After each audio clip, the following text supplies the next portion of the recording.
छत्रपती शिवाजी महाराज की जय। जय भवानी, जय शिवाजी। एकनाथ साहेब तुम्ही आगे बढ़ो, हम तुम्हारे साथ हैं। एकनाथ साहेब तुम आगे बढ़ो, हम तुम्हारे साथ हैं। महाराष्ट्राचे लाडके मुख्यमंत्री साहेब आगे बढ़ो, हम तुम्हारे साथ हैं। महाराष्ट्राचे लाडक्या भावाच्या लाडक्या बहिणी आज एकनाथ शिंदे साहेब मुख्यमंत्री व्हावे म्हणून आज आम्ही जलाभिषेक घालून प्रार्थना केल्या, साकडं घातले की आमचे भाऊ आणि एकनाथ शिंदे साहेब हे महाराष्ट्राचे लाडके मुख्यमंत्री व्हावे। सर्वसामान्याचा नेता म्हणून आपले एकनाथ साहेब आहेत आणि सगळ्यांना सांभाळून घेणारं नेतृत्व आहे, त्यामुळे तेच मुख्यमंत्री व्हावे यासाठी आम्ही लाडक्या बहिणी करवीर विधानसभेत जास्तीत जास्त संख्येने आज इथं उपस्थित झालेला आहोत।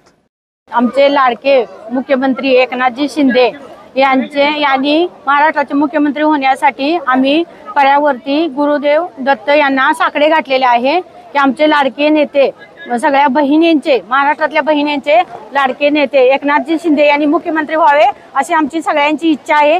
त्यासाठी आम्ही देवाला प्रार्थना केलेली आहे। श्री क्षेत्र पर्याय चिखली ते दत्त गुरु महाराज यांच्या चरणी प्रार्थना करायला आलोय की एक महायुतीचे मुख्यमंत्री साहेब एकनाथ शिंदे साहेबच व्हावे परत, कारण की लाडक्या बहिणींचा लाडका भाऊ अनेकदा मुख्यमंत्री व्हावा असे सर्व लाडक्या बहिणींची इच्छा आहे आणि अहोरात्र कष्ट करणारा असा भाव मिळायला बहिणींचे नशीब आहे। आणि आज प्रत्येक बहीण आपल्या भावासाठी साकडं घालायलेले दत्तांच्या चरणी की मुख्यमंत्री परत एकदा पुन्हा एकदा आम्हाला एकनाथ शिंदे साहेबच हवेत।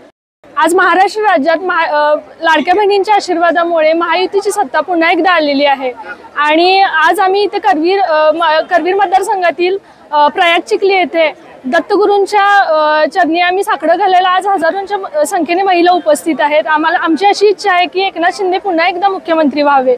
महिलांचे सक्षमीकरण करणे, त्याच्यानंतर समाजाच्या प्रत्येक घटकापर्यंत पोहोचणे ही त्यांच्यात क्षमता आहे, म्हणून आम्हाला असं वाटतं की त्यांनी पुन्हा एकदा मुख्यमंत्री व्हावं।